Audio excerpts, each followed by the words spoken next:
कथा है विष्णु कुमार मुनि की। वास्तविक कथा है विष्णु कुमार मुनि। 62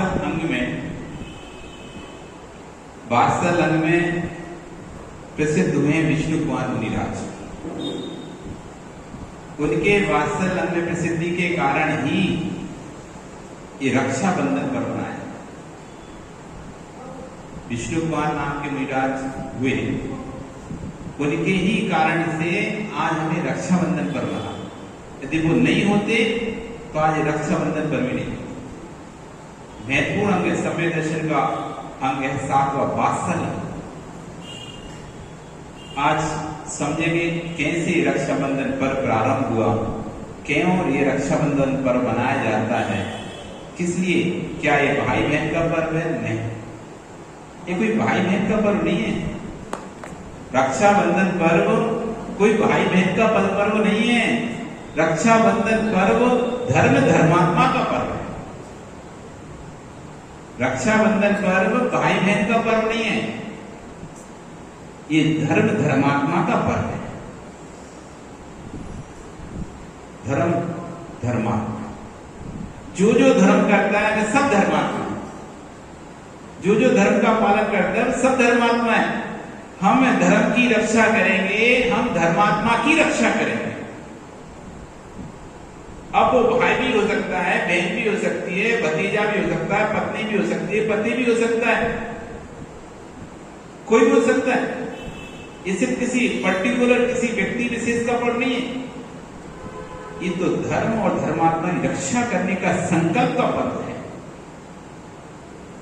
श्रावकों ने संकल्प लिया था आज के दिन कि हम जब तक हैं तब तक ना तो धर्म पर कोई संकट आएगा, ना धर्मात्माओं पर कोई संकट आएगा। इसके लिए संकल्पबद्ध हुए त्याग। इसलिए सब एक दूसरे को रक्षा सूत्र बांधकर इस पर्व को मनाते। अवंती देश में उज्जैनी नाम की नगरी थी, जहां का राजा था श्री वर्मा। बड़ा मुनि भक्त था, साधुओं की बड़ी उसके अंदर विनय थी, उसके प्रति साधुओं के प्रति उसके अंदर बहुत ही विनय रहती थी। उसके 4 मंत्री थे, बलि, बृहस्पति, प्रहलाद और नमुची। ये 4 उसके मंत्री थे। चारों मंत्री जैन धर्म से विद्वेष रखते थे।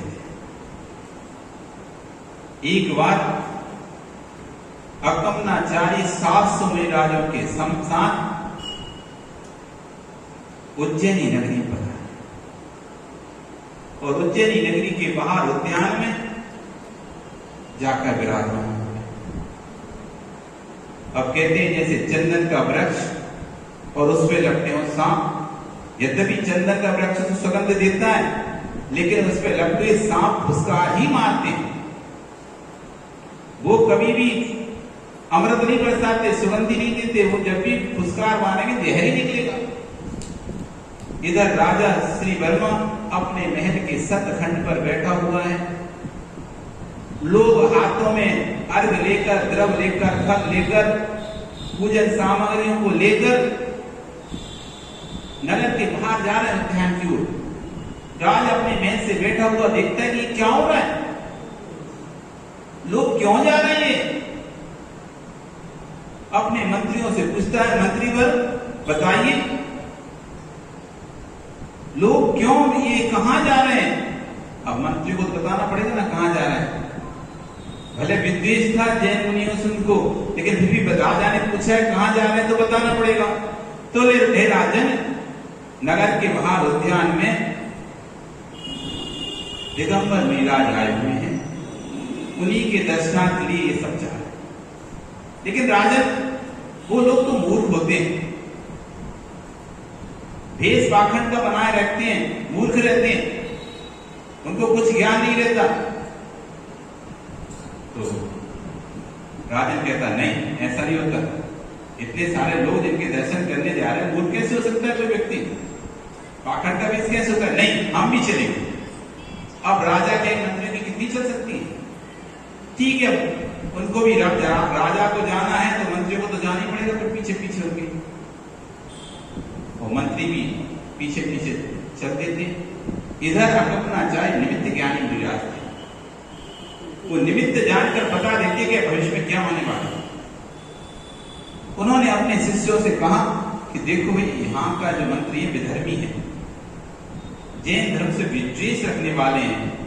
वो राजा के साथ आएंगे, राजा उनके साथ आएगा, लेकिन आप में से किसी को भी कुछ नहीं बोलना है। वो कितना भी आपको नमस्कार करें, कितना भी प्रश्न पूछें, कितना भी कुछ करें, लेकिन आपको कुछ भी नहीं बोलना है। सबको आदेश कर दिया है। शिष्य उसी को कहते हैं जो अनुशासन को पालता है।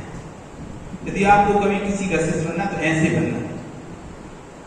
शिष्यों ने नहीं पूछा क्यों, चुपचाप, कुछ नहीं, जो गुरु ने कहा बस करना है। नहीं तो लोग रह पाते, कोई इतना बड़ा राजा से तो वो बात करे, वो पूछे और तुमसे तो बात बोल रही, ऐसा नहीं हो सकता। करते हैं, लेकिन नहीं, आचार्य ने कह दिया कोई नहीं बोले। वो सब ने अपने गुरु की आज्ञा को स्वीकार करिए। हाथ में उत्तम सामग्रियों को लेकर अपन आचार्य की पूजन करने के लिए सब नगरवासी आ रहे हैं, पूजा कर रहे हैं, उनकी स्तुति कर रहे हैं। राजा भी उत्तम सामग्रियों को लेकर आता है, सबकी अर्चना करता है, सबकी नमस्ते करता है, अर्घ चढ़ाता है, लेकिन कोई भी आंख उठाकर तक नहीं देखता। नमोस्तु करता है तो कोई भी आशीर्वाद नहीं देता, क्योंकि आचार्य ने कह दी कि किसी को कुछ नहीं करे। राजा बड़ा प्रभावित होता है कि देखो कितने निर्कोई है कि इनको कोई मतलब नहीं कि राजा आया चाहे रंग का है। नहीं तो होता है ऐसा कि राजा आता तो अरे बहुत अलग से व्यवस्था हो जाती है, उनके लिए अलग से स्थान दिया, अलग से देते, सब जगह ही देखा जाता है कोई कुछ ना कुछ चाहिए होता है राजा से, तो राजा की सेवा करने लगते हैं लोग। पर ये देखो कोई मतलब भी नहीं है कि राजा आया है कि रंग आया है, सबको एक समान दृष्टि इनके ऊपर इनकी है। तो बड़ा प्रभावित हुआ राजा को। लेकिन मंत्री, उन्हें तो विद्वेष था, तो उन्होंने कहा देखो राजा, मूर्खता किसी को अपनी मूर्खता छुपानी है तो मौन हो जाओ। किसी को अपनी मूर्खता छुपानी तो मौन हो जाओ। इन्होंने वही काम किया। इनको ज्ञान नहीं था, आपके प्रश्नों का उत्तर नहीं दे सकते थे, हमारे प्रश्नों का उत्तर नहीं दे सकते, इसलिए सब लोग मौन हो गए। लोग कोई भी नहीं बोल रहा, जबकि आप तो राजा हैं, आपको देखकर तो आशीर्वाद देना चाहिए, आप इस नगर के राजा हैं। राजा को नुकसान है। तो राजा को समझाता ऐसा नहीं है, इन महाराजों को किसी से राग द्वेष नहीं होता। वो अपनी जब ध्यान साधना में लीन रहते हैं तो फिर कोई चाहे राजा आए चाहे रंग का आए, उन्हें किसी के ना द्वेष होता ना राग होता है। ये सभी लोग अपनी सामने में लीन हैं, इसलिए आशीर्वाद नहीं दे रहे हैं, आंख नहीं खोल रहे हैं। अब राजा से ज्यादा मुंह तो चला नहीं सकते मंत्री, चुपचाप सुनकर राजा के साथ साथ लगे। इधर एक मुनिराज जो कि लेट हो गए थे आचार्य करके लौटने में, शुद्ध सागर नाम के मुनिराज आहार कर लौट गए। उनको आज्ञा का पता नहीं था गुरु की, क्योंकि वो उस समय नहीं आए थे जिस समय गुरु ने आज्ञा दी थी। उस समय वो आचार्य में गए थे, लौट कर नहीं आए थे, लेट हो गए लौट कर आने। उन्हें आज्ञा का पता नहीं था, मौन रहना, इनसे बात नहीं करना किसी से भी। वो जब आहार करके आ रहे तो चारों मंत्री मजाक उड़ा गए। राजन राजन अयम बलिवर्दा तक्रम पिबति, अयम बलिवर्दा तक्रम पिबति। ये बलिवर्दा देखो तक्र पी के आ रहा है। बलिवर्दा होते हैं बैल, सांड। तो मंत्री क्या बोलते हैं, ये सांड देखो सामने चला रहा है मुनिराज को, तक्र पीकर आ रहा है। तक्र यानी छाछ। मुनिराज बड़े ज्ञानी मुनिराज थे, न्याय सिद्धांत व्याकरण सभी प्रकार का उनको ज्ञान था। उनके सामने एक सेकंड भी कोई नहीं टिक सकता था बात विवाद में। जब इस तरह से मंत्री मजाक उड़ाते हैं तो मेरा से वो कहते देखो ये मूर्ख बैल जैसा आ गया। तो राजन के पास आते हैं। न्याय विद्या में एक विद्या है छल विद्या। जैसे किसी से कहना नव का अर्थ होता है नौ, नव का अर्थ होता है नया। अब किसी ने आपसे कहा नव कमलम, तो आप क्या अर्थ लगाओगे? क्या अर्थ लगाओगे? नव कमलम लाने के लिए बोल रहा है आपसे, नव कमलम, तो आप नया कमल लेके आओ। आपको 80 में आपको अगर उसको आपको बिदाना है तो कैसे? अरे हमने तो 9 कम्बल बोले थे, तुम एक ही कम्बल लेके आए हो। और कोई 9 ले आएगा, अरे हमने तो नया कम्बल लाने बोला था, तुम तो 9 ले आए।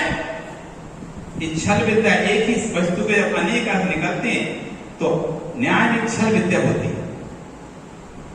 तो मुनिराज ने कहा, राजन आपके मंत्रियों को लगता है पीलिया रोग हो गया। आपके मंत्रियों को लगता है पीलिया रोग हो गया। तक्रम धवलोयम पीतोयम, ये वो लोग बोले थे ये परिवर्ता तक पीकर आ रहा है, ठीक है ना। लेकिन महाराज ने इसका अर्थ क्या निकाल दिया? ये लोग कह रहे हैं कि तक्र पीला होता है, उसका वो भी अर्थ निकलता है। तक्र पीतोयम, पीते यानी पीला, तक्र पीला होता है, और एक तक्र पीकर आता है। उनका अर्थ था पीने कराने का, और उन्होंने महाराज ने उसको ऐसा घुमाया। और फिर जब कहीं शास्त्रार्थ होने लगा और 5 मिनट के अंदर ही चारों मंत्री कृष्ण सुन हो गए, जवाब सुन हो गए। राजा ने कहा, देखो तुम तो कह रहे मूर्ख होते हैं महान, ये तो इनको ज्ञान नहीं होता। तुम 4 साल मिलकर ये महापंडित प्रकांड पंडित 4 साल इनके एक भी प्रश्न का उत्तर नहीं दे पा रहे। और राजा ने उनको खूब लज्जित किया, चारों मंत्री खूब हंसी की राजा ने उनकी। देखा, मैंने बोला था ना ज्ञानी होते हैं, वो तो सामने मत इसलिए नहीं बोले थे, बोलते तुम लोग क्या टेकोगे उनके आगे। वो 4 मंत्री सिर झुकाकर लज्जित होकर चुपचाप राजा के पीछे गए। क्या बोले? टिक नहीं पाए क्या? 5 मिनट में चले जाते। इधर सुसागर महाराज अपने संग में वापस आते हैं। वो संघ की परंपरा रहती है, जब भी आहार करके आते हैं तो जब से गए हैं और तब तक आए हैं लौट के, इसके पीछे जो भी घटता है वो गुरु को बताना पड़ता है। आप क्या क्या खा के आए, यदि गुरु पूछता है तो आपको ये बताना पड़ेगा आप क्या खा के आए हो, किस घर से भोजन करके, सारी बातें बतानी पड़ेगी। ये पूछता है गुरु, आज आप कहां करने गए थे, आज आप क्या खा के आए, जिससे कि पता चल जाता है उनको कहीं एक जगह तो राग नहीं जा रहा, एक ही के घर में तो रोज नहीं जा रहे हैं, एक ही वस्तु तो नहीं खा रहे रोज। तो जानकारी पूरी जब उन्होंने अपने गुरु कपनाचार्य को दी, हम रास्ते में आ रहे थे और ऐसा ऐसा हुआ, और क्षमा करें गुरुदेव, उनको आए तक तो पता चल गया था गुरु क्या है, मौन रहना सबको, राजा आएगा तो मौन, लेकिन गुरुदेव क्षमा करें हमें आहार में लेट हो गई, आपकी आहार आज्ञा का हमें पता नहीं चल पाया कि आपने आज्ञा दी थी। कोई भी नहीं बोलेगा, नहीं तो मुझसे बात नहीं करते, शास्त्रार्थ नहीं करते, लेकिन हमें आज्ञा का पता नहीं था और हमने उनसे शास्त्रार्थ कर दिया। गुरुदेव तो एकदम, क्या किया तुमने, अनर्थ कर दिया, अब पूरा संघ मारा जाए, 700 के 700 मुनि मारे जाए। अब सोचो, सुसाज में तो धक्का लगा, मेरे कारण 700 महिलाओं का, हाँ तुम्हारे कारण 700 मुनि मारे जाए, तुमने अनर्थ कर दिया है, तुम्हें ऐसा नहीं करना था। अब तो वो बिल्कुल, हे भगवान, हे आचार्य बताओ मैं क्या करूं, कैसे बचेगी ये सब, कैसे सबकी रक्षा होगी, जैसे भी मुझे वैसा उपाय बताओ, मैं सबकी रक्षा करूं, मेरे मन से किसी भी महाराज की कोई हानि नहीं होना चाहिए। शिष्य तो ऐसा छू भी करें आप, बस आप कहो तो क्या करना है, अभी अपने प्राण दे दूं, क्या करूं मैं, कुछ नहीं। जिस स्थान पर शास्त्रार्थ हुआ था उस स्थान पर आज सारी रात कायस्थ मुद्रा में खड़े रहे, पूरी रात आप आज कहीं खड़े रहेंगे। यदि संघ की सुरक्षा चाहती है तो तुरंत आज्ञा को सिरधार कर वापस सुशाला विलास सुबह से पहुंचे, और उसी स्थान पर कायस्थ मुद्रा में जब तक उपसर्ग दूर नहीं होता, मेरा चारों प्रकार का आहार पानी का त्याग, वो इस स्थान से मैं हटूंगा नहीं। वहीं कायशल मुद्रा में खड़े हो जाते। रात्रि का द्वितीय पहर, संपूर्ण नगर जब गहरी निद्रा में होता है, चार मंत्री आपस में चर्चा कर रहे हैं। आज जो हमारी बेइज्जती हुई है कभी नहीं हुई थी। आज राजा के सामने मुनिराज के कारण हमको नीचा देखना पड़ा, इसका बदला तो हम लेके रहे। मंत्रा कर रहे हैं, क्या किया जाए? सबको आज अपन गले हलक कर देंगे, सबको मारने देंगे, पूरे लोगों को, कोई भी नहीं छोड़ेंगे। आज चारों बड़े क्रोधित होके अपने हाथ में नंगी तलवार लेकर निकलते हैं कि आज तो किसी को भी जीवित नहीं छोड़ेंगे। आ रहे हैं, रास्ते में शुद्ध में रात दिखाई आध रात्रि का समय। अरे ये तो वही मुनि है जिसने हमें बेइज्जत किया था, लज्जित किया था। चलो अच्छा ये यही मिल गया, अब वहां जाने की जरूरत नहीं है। उन लोगों ने तो अपना कुछ नहीं बिगाड़ा था, इसीलिए अपने को बेइज्जत किया था, इसी को यही इसका काम तमाम करते, अपना बदला हो जाए। लेकिन वो गुस्से में तो थे, लेकिन ज्ञानी थे। कौन पहले पार करे? मुनि हत्या सबसे बड़ी हत्या, यति हत्या सबसे बड़ी हत्या। कौन हत्या करे, कौन पार करे पहले? सब एक दूसरे का चेहरा देख रहे हैं कि पहले तुम। लेकिन कोई भी तैयार नहीं है। निर्णय करके चलो चारों एक साथ, चारों दिशाओं में खड़े होकर एक साथ पार करते। तो चारों अपनी तलवारों को एक साथ उठाते हैं। इधर उस वन का रक्षक देव यक्ष, उसका सिंहासन कंपायमान होता है, मुनि के ऊपर उत्सर्ग हो रहा है। वो तुरंत आता और जैसी तलवार उठाकर मारने के लिए होते हैं, वही उनको किलित कर देता। अब ये चारों ऐसे लग रहा है जैसे कि मुनिराज की कोई रक्षक बॉडीगार्ड खड़े हो तलवार लेकर उनकी सेवा में। चारों किलित हो गए, ना हिल पा रहे ना डुल पा रहे, बस आंखें चल रही हैं उनकी, बाकी पूरा शरीर स्तंभित हो गया पूरी तरह से। इधर प्रातः सुबह फिर श्रावक गण अपने हाथों में पूजन सामग्री के थाल लेकर जब निकलते हैं और रास्ते में देखते हैं तो पूरे नगर में हल्ला हो जाता है। ये देखो मारने आए थे और इनको किलित हो गए ये देवों के द्वारा। राजा को जब पता चलता है, राजा भी दौड़ा दौड़ा आता है, मुनिराज के चरणों में पड़कर क्षमा मांगता है। क्षमा करें, मेरे मंत्रियों के द्वारा ऐसा अपराध किया गया है, घोर जघन्य जिसकी कोई क्षमा ही नहीं होती, ऐसा अपराध किया गया है, आप क्षमा करें। मुनिराज दृष्टि खोलते हैं और कहते हैं इस वन के जो भी रक्षक है वो इनको क्षमा करे और इनको वापिस पुनः यथास्थिति में लाए। उनको किलित जो किया था यक्ष ने वो वापस पुनर् कर देता है। तो वो देखते हैं इतना लज्जित हो रहे हैं दो चार मंत्री। राजा ने कहा तुम्हारा ये दंड अक्षम्य है, मृत्यु दंड देंगे तुमको। लेकिन महाराज कहते नहीं, किसी जीव को नहीं मारना, अहित करने वाले का भी अहित नहीं करना, इसी का नाम तो अहिंसा है। अहित करने वाले का भी अहित ना करें, उसी का नाम अहिंसा है। हित करने वाले का अहित तो कोई नहीं करता, अहित करने वाले के भी अहित करने के विचार ना है। जो तुमको कष्ट पहुंचा रहा है, पीड़ा पहुंचा रहा है, दुख पहुंचा रहा है, उसके प्रति भी मारने के भाव ना है तुम्हारे अंदर, उसी का नाम अहिंसा है। छोड़ दीजिए राजा। मुनि के चरणों में नमस्कार करके राजा उन लोगों को प्राण दान तो दे देता है, लेकिन पूरे नगर में उनका काला मुंह करके गधे पर बैठा के घुमाकर को नगर से देश निकाला दे देता है।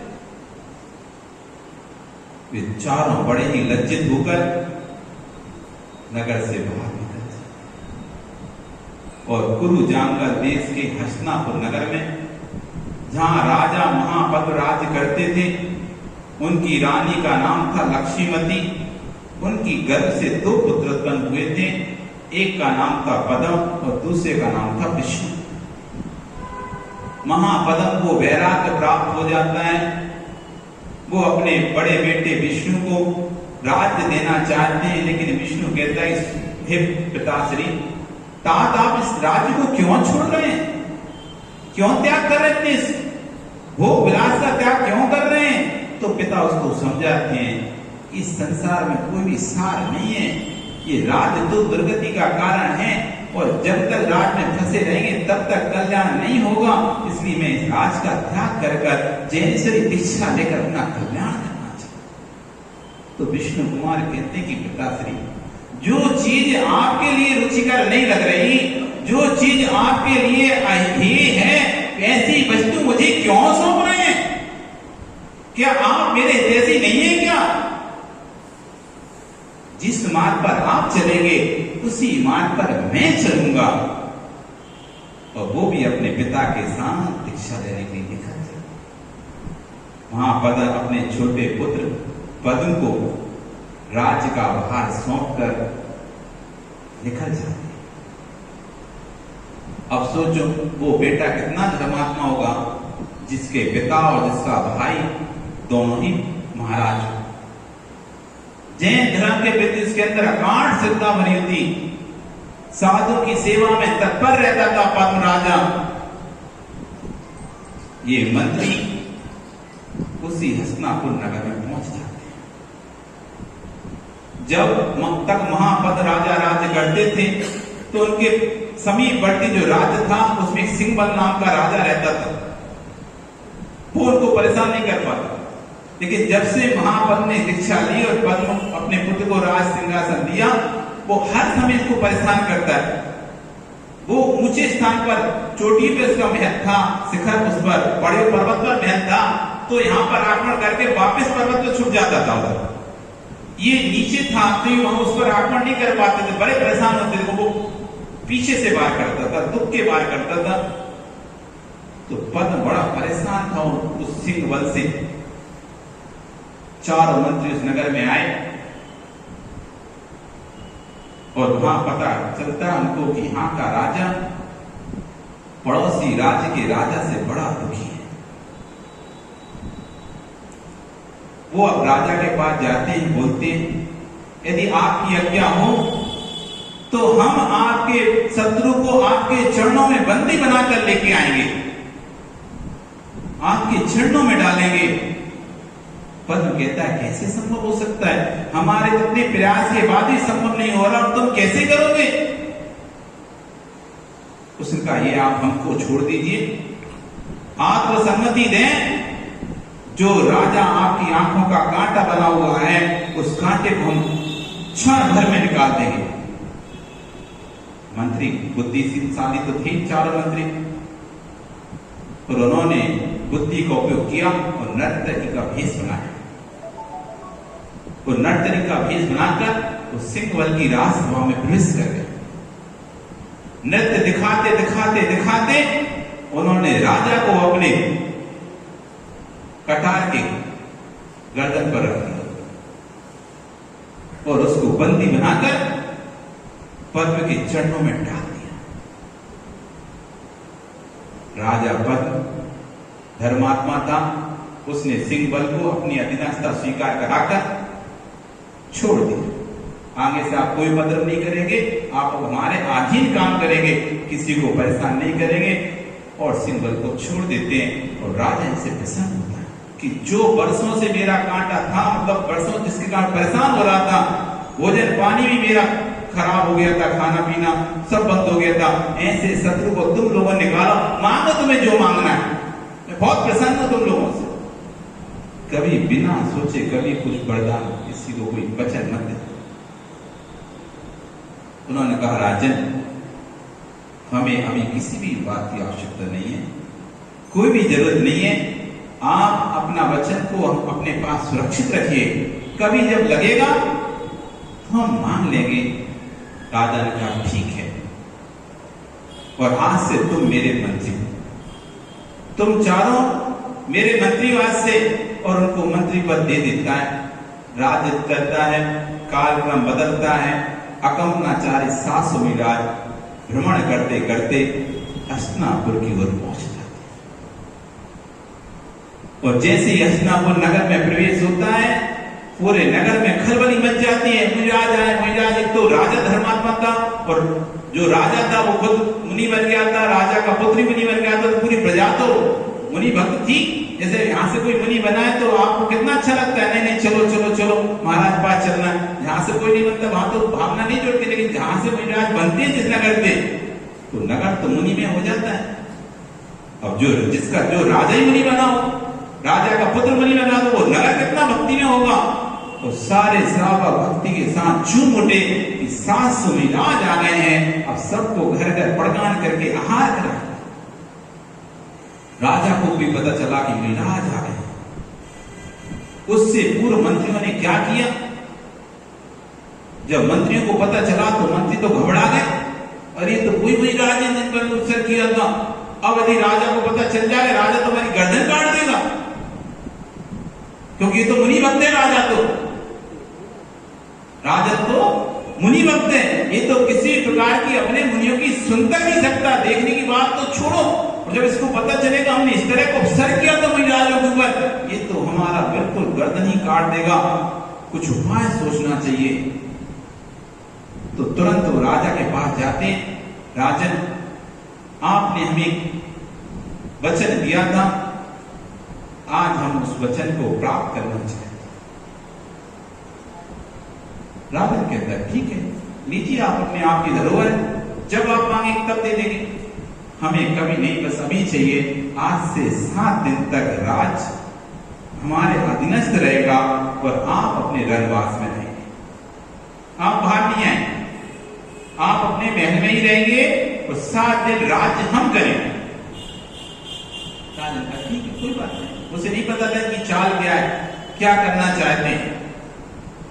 और राजा ने 7 दिन के लिए राज्य की घोषणा कर दी कि 7 दिन तक 4 मंत्रियों के हाथों में राज्य रहेगा, और यही 4 दिन तक इस राज्य के मालिक होंगे, जो भी आदेश है इनका ही चलेगा। संपूर्ण सेना, सब कुछ, सब लोग इन्हीं का ही, सामंत जितने भी सामंत है सब लोग, राजा महाराजा सब इनका ही आदेश मानेंगे। इस तरह से घोषणा कर दी गई और राजा अपने महल में चला गया। इधर चारों मंत्री सोचते कैसे इनसे इनको मार दिया जाए। जहां महाराज रुके थे उसी के चारों तरफ उन्होंने एक यज्ञ की घोषणा कर दी। देश की खुशहाली के लिए, नगर की खुशहाली के लिए एक महान यज्ञ किया जाएगा, उसमें सभी लोग अपनी आहुतियां देंगे। नर मेघ यज्ञ, अश्व मेघ यज्ञ, गौ मेघ यज्ञ, पशुओं की बलि वाला एक्ट उन्होंने प्रारंभ कर दिया। चारों तरफ भीषण अग्नि जलाकर उसमें पशुओं की आहुति देना प्रारंभ। इतनी तीव्र दुर्गंध उससे फैल रही थी, इतनी तेज आंच उससे आ रही थी कि सहनी नहीं हो रही थी शरीर पर वो आंच। आप देखो, कभी आग के पास निकलो, तेज आग हो, लपटो, आप जाते ना कभी कभी शमशान घाट में जाते हैं, तो जब वो आग एकदम प्रज्वलित हो जाती है, आप उसके चारों तरफ घूम नहीं पाते, फिर कितनी दूर रहते उससे, 10 फीट दूर रहते, तब भी आप इतनी दूर से उसको देखते, तब भी आपको आंच आती। उससे भी भयंकर अग्नि चारों तरफ प्रज्वलित करवाई उसने, और उसमें अशुचि पदार्थों का हवन करना प्रारंभ कर दिया। समिष्ट पदार्थों का, मांस आदि के पदार्थों का हवन करना, उससे भयंकर दुर्गंध चारों तरफ पूरे नगर में फैल गई। नगर के वासी घर से बाहर निकल पा रहे, इतनी तेज दुर्गंध फैल रही। सभी 700 मुनिराज उस उद्यान में के चारों ओर घिर चुके हैं। उसके अंदर चारों ओर से सबने उत्सर्ग को जानकर चारों प्रकार के हार का, जब तक उत्सर्ग चलेगा ये, अब चारों प्रकार के हार पानी का त्याग है हमारा। कोई श्रावक भी अंदर नहीं जा सकता, कोई मुनिराज बाहर नहीं जा सकता वहां से, क्योंकि चार तरफ अग्नि प्रज्वलित कर दी। श्रावक भी मौजूद, साधु भी मौजूद। अब ना वो स्थान छोड़ सकते, ना कोई श्रावक अंदर आ सकता है। चारों तरफ भयंकर अग्नि प्रज्वलित कर दी। उस अग्नि में जो आहुति उसकी, उसके पूरा शरीर जलने लगा, तपन से, दुर्गंध से पूरी नाक रुंध गई, जगह जगह से शरीर में से मवाद पीप खून निकलने लगा, फटने लगा पूरा शरीर, आंखों से आंसू की पानी बहने लगा, झरझर झरझर, धुआं धुआं धुआं। क्या लगता है थोड़ा धुआं जाए तो आंख नहीं खुल पाते, दुर्गंध कंटिन्यू आती रहे तो आप सुन नहीं पाएंगे, आप मर जाएंगे, कंठ रुकने लगे क्योंकि ऑक्सीजन मिल ही नहीं रही। इतना भीषण उपसर्ग चल रहा, इधर उपसर्ग चल रहा है, उधर मिथिलापुर नगरी में कालशव इसमें स्थित सुसागर विराज आधी रात में आकाश में कांपते हुए श्रवण नक्षत्र को देखते। जैसे ही श्रवण नक्षत्र को देखा, मुख से निकल गया घोर उपसर्ग, घोर उपसर्ग। समीपस्थ पुष्पधर नाम का क्षुल्लक बैठा हुआ था। विद्याधर, स्वामी क्या हुआ? आप अचानक आधी रात्रि में कैसे मुखर हो गए? कभी तक आज की आपकी आवाज तो हमने सूर्योदय के राष्ट्र के बाद कभी सुनी नहीं है। अर्धरात्रि में कैसे आपके मुख से आवाज निकल रही? किसके ऊपर घोर उपसर्ग आ रहा है? किसके ऊपर हो रहा है उपसर्ग? कहते 700 मुनिराज अकमनाचार्य आदि 700 मुनिराजों ऊपर हस्तिनापुर में घोर उपसर्ग चल रहा है। बस एक दिन और अगर चला ये उपसर्ग, सभी साधु समाधिस्थ हो जाए, कोई भी नहीं बचेगा। क्षुल्लक कैसे होगी? कोई तो उपाय होगा। किस उपाय से उपसर्ग को दूर होगा? बताइए, मैं करूंगा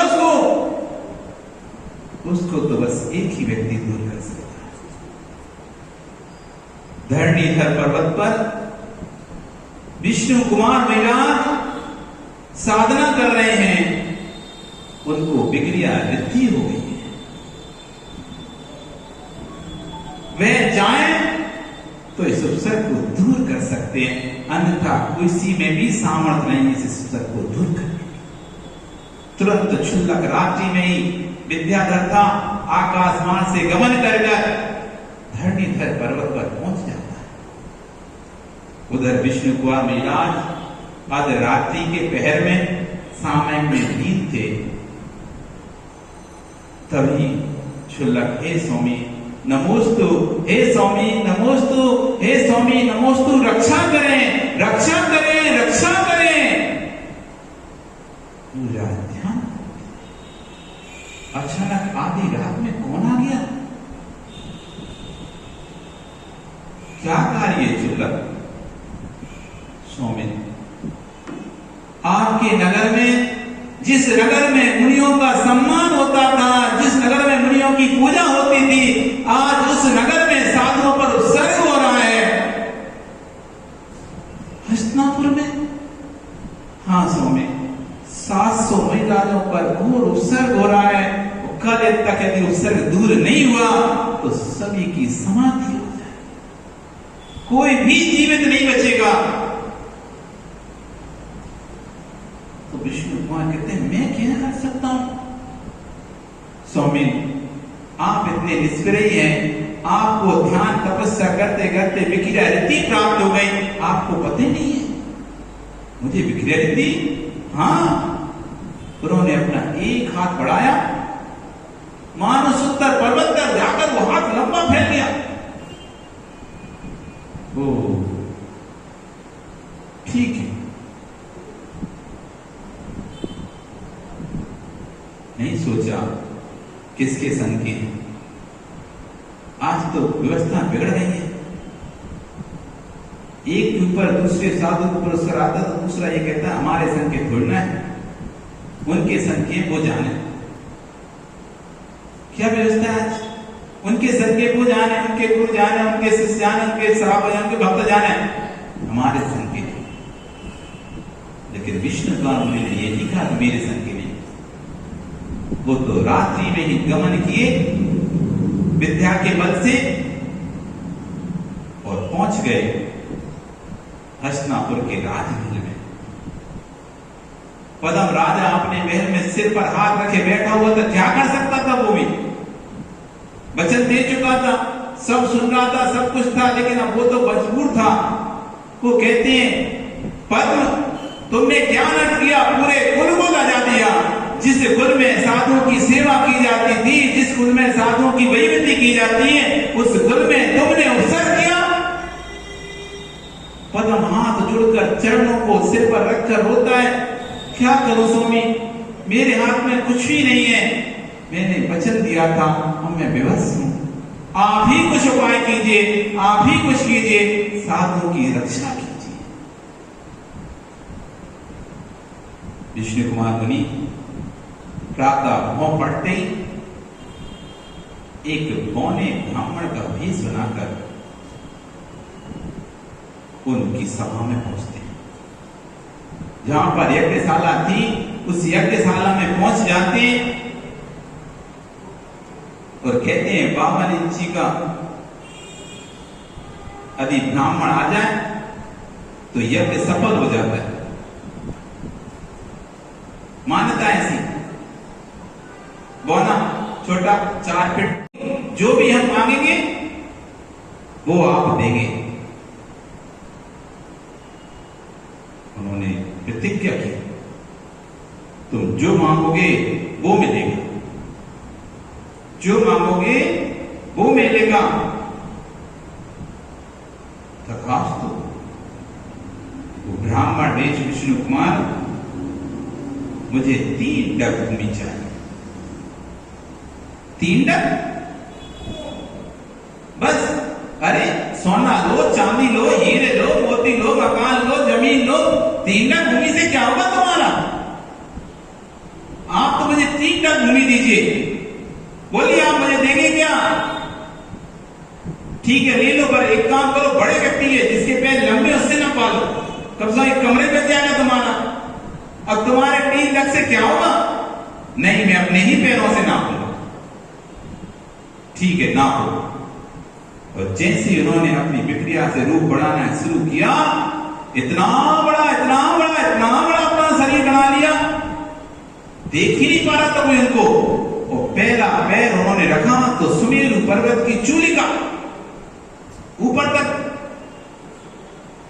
कवर, दूसरा पैर रखा तो मानसोत्तर पर्वत, वहीं तक मनुष्य लोक है, इधर ऊपर तक है, इधर तक है। तीसरा पैर रखने कोई जगह नहीं है, पूरी पृथ्वी कवर हो गई। अब कहां रखे राजन? तीसरा पैर कहां रखे बताओ? तुमने अपने नियम वचन दिया है 3 पग भूमि देने का, स्वामी मेरी पीठ पे रखो और तो कोई स्थान बचे। और जैसे उसके ऊपर तीसरा कदम रखता है तो चीख पड़ता है, छोड़ दो, बचा दो, छोड़ दो, अब मैं कभी नहीं करूंगा ऐसा। आज से विष्णु कुमार कहते हैं सब राज्य मेरा हो गया है। तुरंत ही अभी सारा जितना भी तुमने जो सर्व प्रारंभ किया है, यज्ञ प्रारंभ तुरंत खत्म किया जाए। तुरंत पूरा यज्ञ को हटाया जाता है। पब्लिक दौड़कर मुनिराजों के पास जाती है, देखती कि सारे मुनिराजों की हालत बिल्कुल खराब हो चुकी, गले रुंध गए हैं, नाक रुंध गई है, आंखें रुंध गई हैं, कान रुंध गए हैं, पूरा शरीर छित विच्छित हो गया है। तुरंत सब लोग मुनिराज की भैया वृद्धि करते हैं, सेवा करते हैं और फिर उनको हाचर्याएं कराते हैं, औषधि देते हैं और उस दिन ये संकल्प करते हैं कि हमारे धर्मात्मा को कभी भी कोई उपसर्ग माने नहीं देंगे। अपने साधुओं के ऊपर, अपने धर्म के ऊपर कोई भी प्रकार का उपसर्ग हम आने नहीं देंगे। और उस संकल्प के रूप में सब लोग एक दूसरे को रक्षा सूत्र मानकर प्रण करते हैं, अब जब तक हमारे प्राण रहेंगे हम इस नगर में किसी प्रकार से किसी भी साधु पर कोई भी उपसर्ग नहीं होने देंगे। चाहे कोई भी कितना भी बड़ा आ जाए, हम अपने प्राण दे देंगे, लेकिन कभी उनके ऊपर आंच नहीं आने देंगे। तब से रक्षाबंधन पर्व प्रारंभ हो गया। श्री रक्षाबंधन पर्व उन्हीं 700 राजाओं की स्मृति में, जिनकी रक्षा विष्णु भगवान मुनिराज ने की थी, पुनः प्राश्य लेकर विष्णु भगवान मुनिराज अपनी साधना में लीन हो जाते हैं।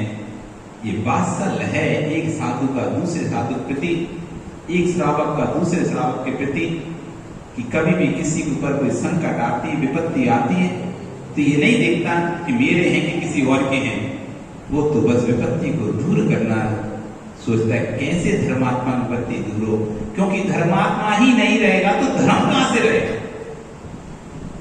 आज हम धर्मात्मा तभी तक सुरक्षित हैं जब तक धर्मात्मा सुरक्षित है, नहीं तो कोई भी कब्जा कर लेगा, कोई भी अपना अधिकार जमा लेगा। और ये लोगों ने जहां जहां से धर्मात्मा हटे, जहां जहां धर्म का विच्छेद हुआ है, आपके सारे तीर्थों पर वहां दूसरों का कब्जा हो। इसलिए धर्मात्मा सुरक्षित है तभी धर्म सुरक्षित है, धर्मात्मा सुरक्षित नहीं है तो धर्म भी सुरक्षित नहीं है। इसलिए आज तोड़ो मत, जोड़ो।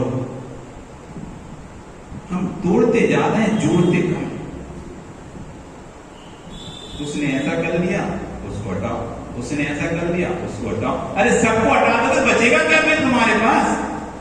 किस किस को हटाओगे, कब तक हटाओगे? मुट्ठी भर लोग हो और उसी में बढ़ जाओ, तुम अलग, तुम अलग, तुम अलग, तुम अलग। कभी कहानी पड़ी कि नहीं पड़ी वो लकड़हारे की? एक एक लकड़ी थी, कोई भी तोड़ देता था, एक एक लकड़ी थी, कोई भी तोड़ देता था, लेकिन जब लकड़ियों का गट्ठा बना दिया गया तो कोई भी उसे तोड़ नहीं पा रहा था। तुम एक एक हो, कोई भी तोड़ देगा। तुम समझ ही नहीं रहे, तो सबसे ज्यादा माता नहीं समझती। पुरुष तो फिर भी समझने की कोशिश कर रहे हैं, फिर भी पुरुष कहेंगे नहीं कोई बात नहीं चलने दो, लेकिन माता इतनी कट्टर, ऐसे कैसे, ऐसे कैसे, ऐसे कैसे। और उसमें जैसे कहते ना, वो कोई को लग जाए तो खुरो दो, घाव को भरने नहीं देती। घाव जैसे जैसे भर भी रहा होगा और खुरो देगी और खुरो देगी। उसके ऐसा होगा ऐसे नहीं, उसके ऐसा होगा ऐसे कैसे करे। कोई उनको प्यार से पुचकारेगा, नहीं ठीक है कोई, अरे ऐसे कैसे, और उस घाव को खुरदते जाए, खुरदते जाए, भरने नहीं, भरते हुए घाव को भी नहीं भरने देते। ये बहुत बड़ी हिंसक है धर्म की। जो लोग घाव को खोल देते हैं ना, वे धर्म के बहुत बड़े हिंसक हैं, हत्यारे। वो हत्यारे जो भरते हुए घाव को खुरेद रहे बार बार, वो मजे लेते चटकारे, बड़ा मजा आता है उनको इन बातों में। ये चटकारने मजा आता है। कुछ लोग होते हैं जिनको अपने घर से मतलब नहीं होता, दूसरे घर में क्या खुलियां हो रही हैं, क्या चिटपुटी भूल रही है, क्या भोजड़ी चल रही है, उससे उनको आनंद आता है। खुद 1 रुपए दीपावली आएगी देखना भी, खुद 2 रुपए का सामान नहीं खरीद के लाएंगे और दूसरे घर में क्या भूल रहा वहां में आनंद लेंगे। अरे अपने घर का फोड़ो ना, देखो तो कितने फोड़ निकलेंगे तुम्हारे घर। नहीं देखते लोग, दूसरों को घरों को देखते हैं, लेकिन इनको ये समझ नहीं आता, ना धर्मो धार्म के बिना, ना धर्मो धार्म के बिना, धर्मात्मा के बिना धर्म नहीं होता है। धर्म तभी तक होगा जब तक धर्मात्मा होगा। इसलिए ध्यान रखो, ये पर्याय कितनी सी मिली है, 50, 60, 60, 70 साल की मिली है। काय दूसरे के फट्टे में पैदा आते रहते तुम लोग। अरे उसका वो जाने, तुम्हें क्या लग रहा है, उसने क्या किया ना किया, किसी ने उसे क्या दिया क्या नहीं दिया, तुमको बड़ा इंटरेस्ट आता है और फटे में पेड़ लगाते रहते। इतने कर्मों का बंद करोगे, इतने कर्मों को बंद करोगे, फिर वहां जाके नरकों में फिर ऐसे भोगोगे तो रोगे, फिर तब चिल्लाओगे मैंने काय तो किया फालतू, उसके चक्कर में कर्म का बल, फिर रोगे। इसलिए सुन लो सब ध्यान से, गलतियां सबसे होती है, भगवान कोई नहीं यहां पे, इंसान है। गलतियां किससे होती हैं? इंसान से होती है। सुधार भी इंसान का ही होता है। गलतियां जब इंसान से होती हैं तो सुधार भी इंसान का है। बड़े बड़े कानून हैं, जैसे देश में कानून है, कोई चोरी कर दे तो क्या उसको सजा देने के बाद फिर वो शुद्ध नहीं कहला जाता क्या? वापिस उसे संविधान कोई सुविधा देता है जो आपको दे रहा है। ऐसी जैनागम में, जैन धर्म में प्रायश्चित विधान है, प्रायश्चित विधान है बड़े। इसलिए अपने धर्म की रक्षा करनी है तो धर्मात्मा की रक्षा। इसलिए ध्यान रखो सभी लोग, अपने कर्मों को मत बांधो। वात्सल, हमको आज कल वात्सल पर्व, रक्षाबंधन पर्व है ना, तो अपने अंदर वात्सल लेके आओ एक दूसरे के प्रति। देश विदेश जन्म की भावना को छोड़ो और मायाचारी तो तुम बिल्कुल ही छोड़ दो। मायाचारी पुतले के कारण तो तुम्हें स्त्री पर्याय बनना पड़ा है, और अभी भी तो मायाचारी नहीं छोड़ पाए। हम तो देखते हैं साक्षात धर्म करने वाले, जितने ज्यादा धर्म ज्यादा करने वालों के अंदर ज्यादा टूट टूट के मायाचारी करेंगे, लेकिन उनको नहीं समझ में आ रहा कि एक मायाचारी करी थी तो स्त्री बने, अब दूसरी मायाचारी को तिरछ बनोगे। अब और तो कोई जा नहीं सकते इससे ज्यादा मायाचार्य। और फिर वहां जाके भी करो तो नरक में जाना ही है, नरक में होगा तो जगत में जाना, पड़े रहना है। इसलिए किसी के प्रति भी अपने परिणामों में राग द्वेष मत लाओ। ना धर्मोधार्य के, ना धर्मात्मा के बिना धर्म नहीं होता है। धर्मात्मा है तो धर्म है, धर्मात्मा नहीं है तो धर्म भी नहीं है। इसलिए वात्सल पर्व पर यही आपको संदेश है कि रक्षा सूत्र को मानना, भाई बहन को मानना, पति पत्नी को मानना, भाई भाई को मानना, बहन बहन को मानना, पर यह संकल्प करना कि हम धर्मात्मा की रक्षा करें। क्योंकि तुमने यदि धर्मात्मा की रक्षा का संकल्प ले लिया तो धर्म की रक्षा